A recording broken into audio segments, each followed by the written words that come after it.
a win to tie the series.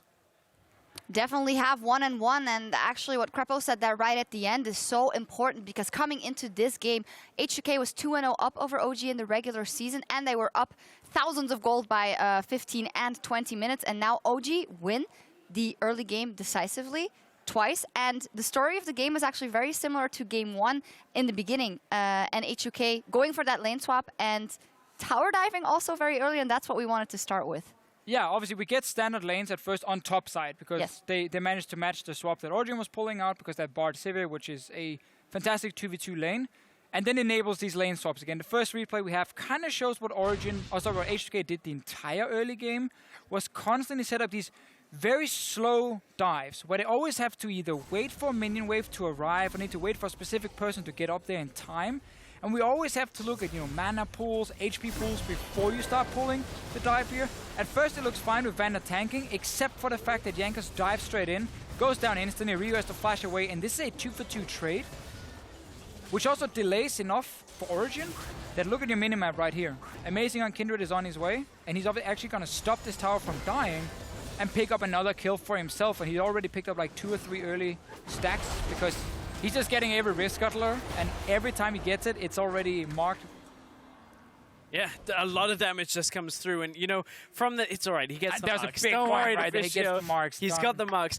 Just very sloppy from H2K in these early plays. Like the early teleport you highlighted, even small things like lining up for one piercing light from Sven that hits 3 people, and suddenly he gets a kill. He chunks somebody down to like 10 health, and then they just are so sloppy in these early fights. And it's not the H2K in general that we were expecting to see, which was always this crisp, hands-off, objective-focused H2K. But what's the difference then? Did they then execute the other? Because I never remember them having that many botched dives or anything at all. Do they play it so well, then, the lane swaps in the rest of the season, that we haven't had them in this position so early, or what's going on here then? I think they just make mistakes, to be honest. Like, H2K is forcing very hard and is not, like, on point. Like, Forgiven and Vander were just attacking, like, a different target. They were, like, 2 versus 2 and 2 versus 1 diving, this tower dive, instead of, like, all focusing the same. And I think, honestly, like, all those dives are just sloppy. I agree, because this is a team who normally wanted to play and win games without fighting. Now some of the dives are setting up. The pieces aren't there. It might be the correct call technically, but then you look at it and say, oh, our AD carry is out of mana. Okay, let's not go for it. Because the second dive they pull off on top lane is against the Maokai. Mythia is already recalled on Braum. He's on his way. TP comes up from the Karma. Suddenly you are a 0 mana Sivir at that point, diving with the rest of your team on a Maokai. It's very, very delayed. It's very hard to execute these dives here, and small mistakes will then punish you. And I feel like they're just too greedy for that one play. And that has been an issue, because OG are very good at these early skirmishes, early fights, and that's where OG gets all the kills. And there was a big one in particular in this game. It looked like it was maybe going wrong in that middle lane tower as Jankos got himself all the way back away. It's the second replay that we wanted to take a look at. Is the tower dive the Origen? I mean, this is what their comp wants to do. You've got a Maokai, you've got a Karma, you've got, so many different options to go for this play.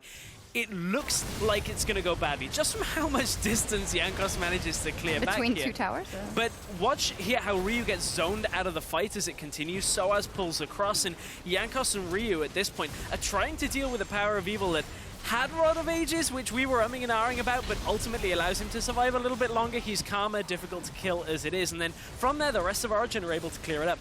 Odoamne is not strong enough when it comes to resistances, nor damage to take that fight at that point. He can't deal with everything at once until a little bit later on in that game. But people need to really watch out. This was not a good tower dive. Like, it ended up being good, because they're 7k ahead at this point. But really, like, those 2 tower dives by H2K that they butchered in the beginning set OG up for such an easy game. When they have Karma and Maokai and Kindred just running in your face with Braum, everything is tanky, everything can survive. So, I mean, it looked really easy at the point where you're 7k ahead and you can do those dives. It was risky, though. Yeah, I want to see them remove this Kindred, though, because same, H2K are very often a small step ahead of Origen, and they're there first for the play. Like, they're setting up these dives in advance, but they're against champions who can buy a lot of time. And then OG is fine enough at reading, oh, they are going to dive top, recall, get up there in time, and Kindred just buys so much time with the ulti. There's 2 things that I think are very important here for this win for OG as well. One, Amazing on Kindred, as you say, because last week versus you guys, he didn't have a good game on Kindred at all. And here he really seems to be finding the balance between farming and putting pressure on lanes.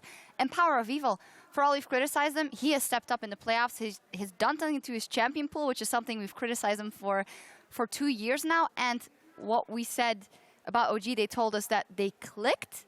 It seems that it is as simple as that. But the question is their team fighting prowess enough to bring it home in a best of 5? I think if they can keep getting picks like Kindred for Amazing, because I said in the start of this show that I think Jankos would outperform him. Yep. I got to take that back right now. I think Amazing is playing absolutely fantastic on this Kindred here, so I want to see what he can do on a different champion. But if they can keep getting some of these picks, also Lucian coming in for Sven, they can keep winning these skirmishes. They can keep winning these team fights. But I want to see what happens if some of them gets taken away from them, and if H2K can get to then punish them for sometimes being a little bit too slow. We're still seeing errors, though, from Origen in execution on plays later into the game. Ultimately, this turns out okay, but with our last replay, we wanted to look at a Baron play that's Soaz, where he teleports up early, and we were sat at the desk like, oh, you've wasted your TP. Sheepy, maybe if you can talk through the importance of how this plays out for Origen for us. Yeah, I think they should have just started after pushing in the mid-side wave, because then there's no pressure. And then Maokai just waits until they come in, and then you use your TP pressure. Or he just stays bottom side. And now they just started, and they get engaged on. And again, they are very, very far ahead, like 7k again, and it gets unpunished. They just come out ahead at the end by playing it really properly. Yeah, there's going to be none of these fights where the front line of OGs is extremely important. Soa's obviously sitting now just tanking everything on his Maokai. But look at the damage distribution. Like, Amazing is already half HP from the Nashor. You're hanging by a thread here. Yeah, they're hanging literally by a thread by 2 tower dives. Sure, but, yeah. But like you have Maokai Braum sitting in front line against Sivir Corki. Like you can't even kill the Braum, the support, because of his shield. He's so good against these 280 carries, and then the Kindred ulti in case anything goes wrong. And in the open scenario, I would totally agree, but they were exactly because they were zoning the Corki, the Nashor was attacking their backline. So it's you know, you need to be a little bit more careful about how you set it up. But I think it's good that OG like kind of knows the area where they should play around. Like Nashor right now is really good. Same the game before, and I think if the games continue, this is something we need to look out for. More those Nashor baits, more pushing in mid lane and Nashor rushes. Yeah, and to be honest, we have had 2 very interesting games so far, so let's hope it continues on with the semi-final fight at 1-1. We are going to take a quick break.